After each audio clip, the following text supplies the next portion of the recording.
So this is the ATC image for week 12 at Journal52. So it's all about balance. So it's all about light and dark, left and right, that kind of stuff, yin and yang. So on the back it says a balance, a state in which different things occur in equal or proper amount or have an equal or proper amount of importance. So synonyms: equity, harmony, equivalence, parity and symmetry. The prompt: use symmetry in a journal spread. Okay. Focus on the concept of balance between light and dark, possibly, sorrow and joy, or other opposites. Well, for me, I think balance in this case, or in my own personal circumstance, is that balance between home and work. Now, because I work from home, I tend to work very, very strange hours. Some days, if I'm inspired or I have things to do, I can be working up until like midnight and then get up again at 7 o'clock in the morning and start all over.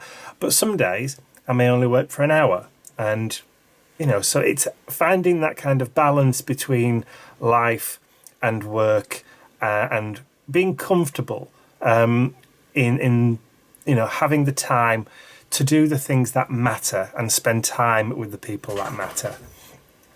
So for me, it's all about life and work. So this is one of those 10 pages that I broke, if you like. This was one of the 10 of the pages that I did in the recent video on how to break a blank page very, very quickly. So I'm going to use one of these. The previous one that I did for week 11 was also one of these pages too, so you will see me use these pages that I've already done. Now, because we have numbers and writing on here already, I'm going to keep on with that theme, adding in some more words and other things in the background before I start to collage my bits and pieces that I've got for this page onto here. So I'm starting off this project with some torn book fragments, which I'm just going to lay out and then glue down onto the page using the matte medium from Mod Podge.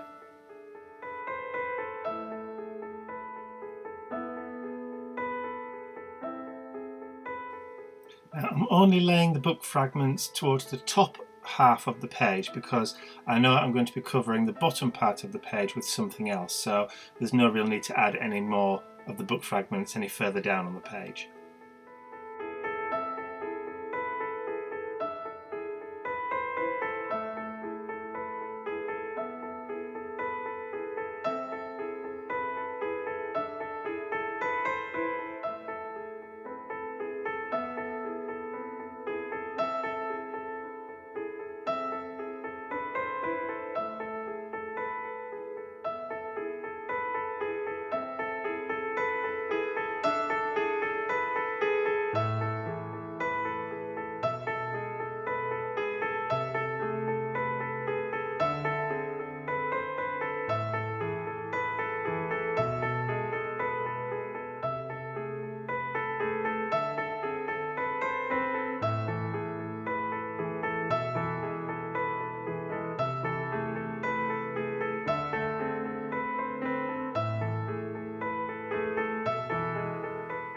So now all my book fragments are glued down. It's time just to make sure that they're all nice and dry by bringing out the heat gun and just giving them a gentle heat to make sure that everything is set in place before moving on. So to continue on with that word and number theme, I'm using the industrial stencil from Tim Holtz and some Dina Wakley Media black gesso and an artist sponge, and I'm just going to sponge through the black gesso onto the page through the stencil. And to continue on with the theme of balance, I'm going to be using the words lost and found.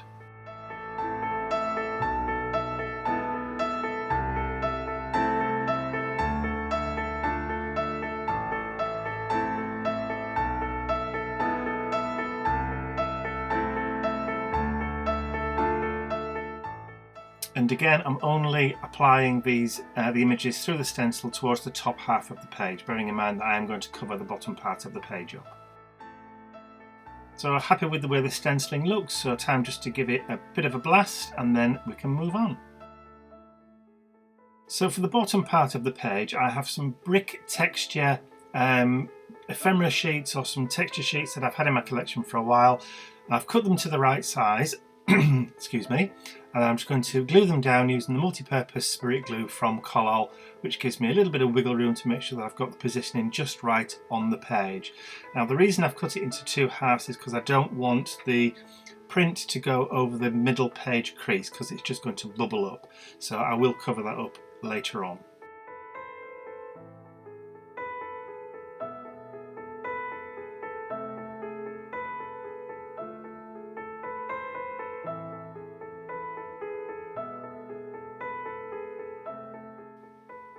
So now that the two halves of my brick wall are stuck down, you'll notice that there is a gap between them in the centre crease, but I will be adding some paint in there to try and disguise that later. That's what I meant about adding it later on.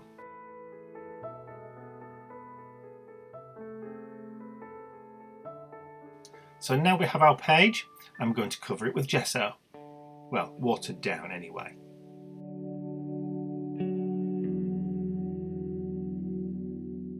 So I've added some of the gesso to my craft mat and I've just spritzed it with water just to water it down so that I can add a thin watery coat over the top. This just helps to knock back some of those strong colours into the background, so I don't want them too prominent.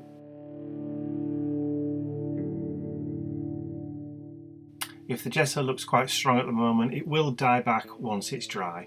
And all I'll have to do once I've covered the page with that gesso is just give it a little blast with the heat gun. So next I want to add some grunge, so a little bit of dirt and some weathering to the page. So I've just taken the burnt umber acrylic paint from Do Crafts, added a small amount onto the craft mat with that white gesso. I'm just going to mix it together, add a little bit more water, and then I'm just going to add some of that kind of browny colour onto the page, just kind of to dirty it up a little bit.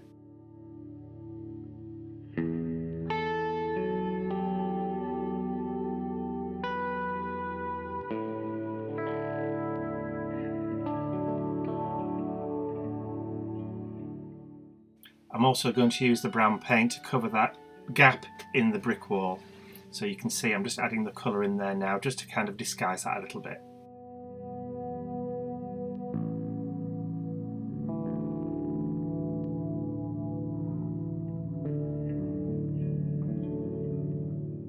So I'm happy with the grunge and the dirt, so I'm just going to clean off my craft mat because I don't want to be sticking my elbow in there, because that's what invariably happens. And then I'm just going to give it a gentle warming and then we can move on. Next up, I've brought back the white gesso, just adding a little bit to my craft mat, and then I'm going to spritz it with some water just to create a bit of a loose flow. And then I'm going to just add some splatters to the page. Now obviously it didn't mix up enough there, so I just have to do it again. Typical of me.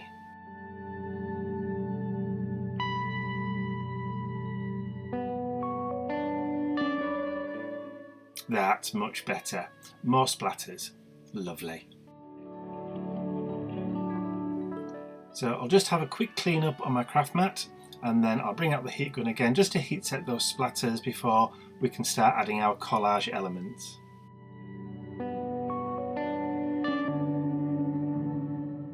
So for my collage elements, I've scanned one of the paper dolls from the new set because I wanted two facing opposite directions.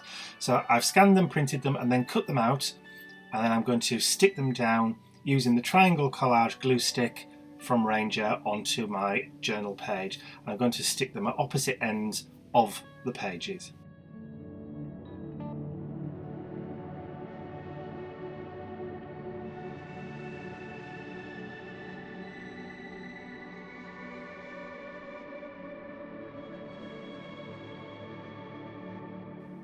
So as you can see, there is a gap under the feet of my two chappies that are sat on the wall. This is because my quote that I want to use, I want to stick underneath. Now to continue with the theme of balance, I've created them on my computer and made them look like street signs, but for some strange reason I've added the glue off camera. I don't know why, I was just having a moment of madness. So I've added the Collage multi-purpose spirit glue to the back of these because it gives me a little bit of wiggle room. And then I'm going to even them out, make sure I've got them dead straight by bringing a rule in and then using that as a guide to make sure that I've got them at the right heights. And as you can see, my quote for the page is also about balance. And included in the paper doll set there's also some little doggies.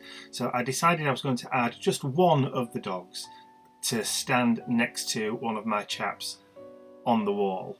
And I'm just going around the raw edges with the frayed burlap distress marker just to get rid of those white horrible edges.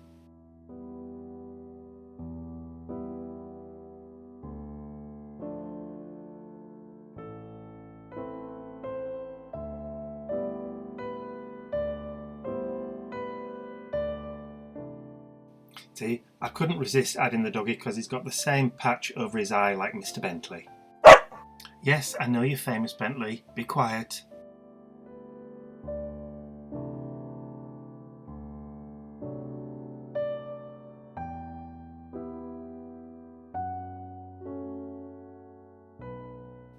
So next up I want to add some shadowing around my figures sat on the wall and a little bit of shading underneath the street sign quote blocks. But because I haven't used the matte medium, I can't use an artist pip pen, so I'm going to use the Stabilo All black water soluble pencil. So I'm just going to go around the edges, adding some of the black pencil, and then once I'm happy with where I've put the black, I'm going to then activate it with a small amount of water on a detail paintbrush.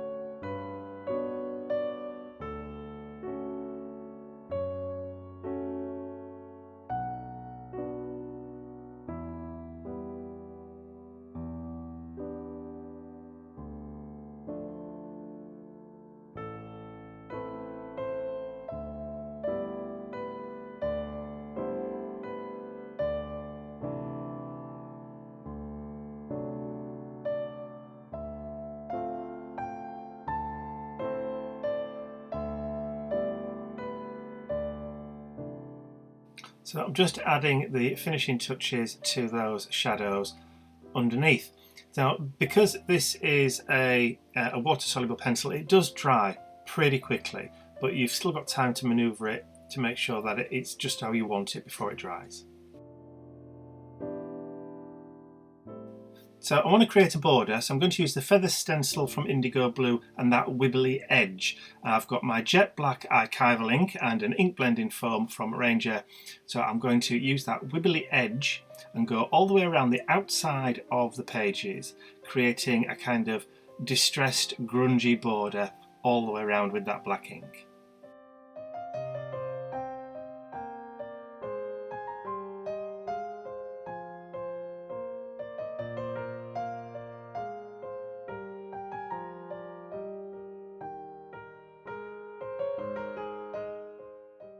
And adding the ink all the way around to create that kind of torn edge is a little bit time consuming. It does take quite a few minutes, so I'll just show you doing a couple of the sides and then I'll jump to the end where I'm just completing the final bit.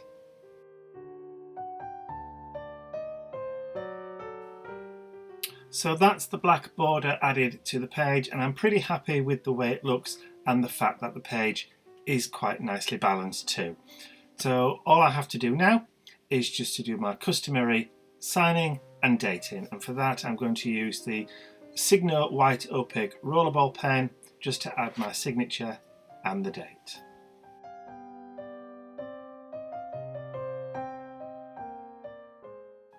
With that done, we are done and dusted.